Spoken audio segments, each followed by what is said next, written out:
Hello everyone, my name is Dan Trongone and I'm a wellness coach with ACI Specialty Benefits. Today's lecture is about preventing back injury, so let's begin. The human body is a highly complex machine. There are many organs and parts that work together to form systems.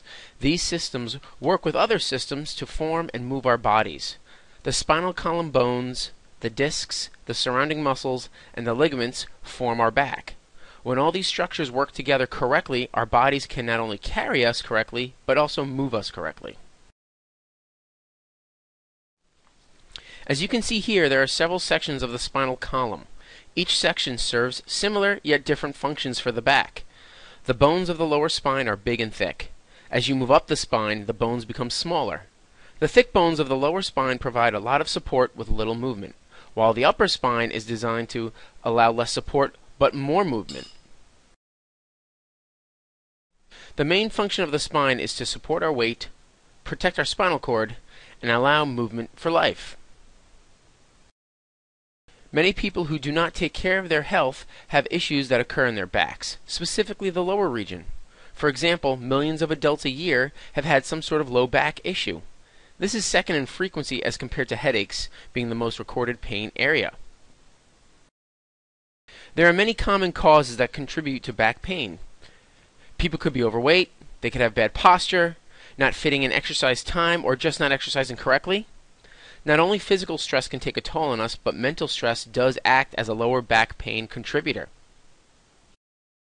Now, back pain is associated with a multitude of conditions. For example, one could have experienced muscle spasms or muscle strains, or have a herniated disc or fibromyalgia. Always use proper lifting mechanics when picking up items. To do this, drop your hips and keep your chest upright with your shoulders back while bracing your torso muscles. Use your hips and legs to push your heels through the floor in order to pick up the object. Your arms remain straight and your head is looking forward. Do not hold your breath. There are several common causes to low back injury. You could be improperly bending or twisting, improperly lowering or lifting the object, or a combination of both. Another possible option could be that the load that you're trying to pick up is not properly balanced, causing an uneven weight distribution. Now, when working long hours, everyone has fatigue that sets in. There are several ways that we can build up a tolerance to the fatigue. This allows us to keep working in a safe and productive manner. For example, you can vary your tasks and avoid anything that's repetitious and movement in nature. Plan brief breaks so you can stretch and get some blood flowing into the muscles that have been sitting for a while. And then always correct your posture. As you work longer and harder, you get tired and your posture starts to suffer, so take periodic breaks to correct that posture. Lifting items correctly is a great way to decrease the risk of getting a low back injury. If you follow these guidelines, you're going to be ensuring yourself that you are using proper lifting techniques. Again, as repeated before, you want to bend your knees and not your back, and always make sure your feet are nice and firmly flat on the floor. You're going to use your legs to do the work, not your low back. So when you hold the object close to your body, you're holding it closer to your center of gravity so your legs can do more of the work. Again, lift objects only up to the chest level. And remember, do not bend or twist while lifting. You're just asking for more potential risks to be achieved. And if you have a heavier load, ask for assistance. Walking does come naturally to us, but as people started to work harder and longer at their jobs, we acquire more stress levels. And these stress levels compromise our posture, our walking, and our balance. Over time, we learn these negative behaviors. But we can unlearn these negative behaviors and reinforce positive behaviors. Positive behavior changes could be, you're wearing comfortable or flat shoes. Again, using good posture where your head is high, your chin is tucked in, and your toes are straight ahead. And also making sure whenever you're walking or carrying anything, you have proper balance. And by practicing balance techniques, this will help prevent low back pain. You can try standing with one foot up or changing different positions. Again, this will tax your balance, but over time, you will get better balance. Everything we do should focus on posture correction, even when driving our cars to and from destinations. You can have the seat back more upright. You can shift your weight from side to side. Take brief stops and stretch to get blood flowing into those muscles that have been dormant for a little bit. And then finally, always assume the right position for you when you're driving your vehicle. And what's that right position? You want to make sure your knees and hips are in proper alignment with each other, or your knees are slightly below the hip level. Just like sitting in your car, sitting at your desk should follow proper alignment procedures as well. If you follow these techniques, you can prevent or decrease fatigue and injury. Try to sit with both feet flat on the floor and keeping your knees at or slightly below your hip level, just like your vehicle. Sit firmly against the chair back to help support your lower back for proper posture. And again, always just protect your back with possibly a lumbar support, which is a lower back, or a rolled up towel. Did you ever wake up and have pain in your low back? You must have said, "I must have slept wrong," and grabbed your back and neck. Sleep is important, but when you sleep in the wrong manner or wrong sleep posture, this can hurt you too. So when sleeping, try to use a mattress that provides support for your back's natural curves. And if you sleep on your side, use a pillow and put it between your knees or on your back with a pillow underneath your knees. Posture needs to be focused on, especially when putting your body through exercise. With exercise, people use loads or resistance that is above what they are normally used to. This is how the body adapts to the resistance and gets stronger. When poor posture is used, there is a huge risk for injury.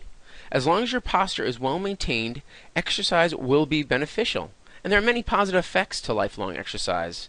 It aids in weight loss, it increases bone strength and muscle strength, increases arm strength, lower body strength, and also it helps improve posture. If you train all components of fitness equally, your back will be well protected. For example, when you exercise, you want to strengthen the muscles of your core, which is the front or the abdominal region, your low back, the sides of your core. You also want to do some stretching, for example, of your hamstrings, which is the back of your legs. When you work out or get an exercise program, you want to focus on what's called total physical fitness, where we have aerobic stamina, strength, and flexibility. But again, focusing on preventing injury or a risk of injury to your low back. We must create a preventive strategy in order to protect our backs and our bodies. From creating positive daily habits to incorporating exercise as part of our life, we must take responsibility for our health. By being proactive, we can decrease our risk of injury, especially to the low back. This is how we prevent low back pain from occurring. Again, we exercise, we build up our muscle strength and flexibility, we watch our posture, so when we sit or stand, we're being tall. We lift correctly, and we sleep correctly. And again, your body gives you warning signs. If there's any pain or discomfort with certain movements or seating positions, your body's going to tell you, so listen to your body. And just be careful as you're walking or exercising or whatever you're doing in your day, just be careful of falling. You would like to prevent falls as much as possible. So there are other strategies we can take that allow us to further care for our backs. If pain is felt in the low back area, we can apply cold and then heat. We can use over-the-counter pain relievers, possibly getting a support brace for our low back. But again, if anything hurts, what I would recommend is following the advice of a medical professional. Again, if you don't feel improvement with the first 72 hours, make an appointment to see your physician. If our backs are acting up for a prolonged period of time, we have options for a varied amount of healthcare providers who can find out what is going on. Again, we can talk to your medical doctor, your primary care, and specialists. We also can see chiropractors, physical therapists, and massage therapists as well. So in summary, back pain is a frequent pain location among many Americans. But exercise can reduce this risk of back pain. So if we stand and sit tall, if we lift and sleep smart with proper postures emphasized, while listening to our bodies, if there's movements that are causing us pain or discomfort, we stop. Our risks of achieving these back pains will greatly decrease. So if you would like more information on preventing back injury, please visit these websites: www.mayoclinic.com, www.spinehealth.com, and www.spineuniverse.com. Thank you for watching ACI's presentation on preventing back injury. For more information on this or other wellness topics, please contact an ACI wellness coach at 1-800-932-0034 or email us at askthepros@acispecialtybenefits.com. Thank you.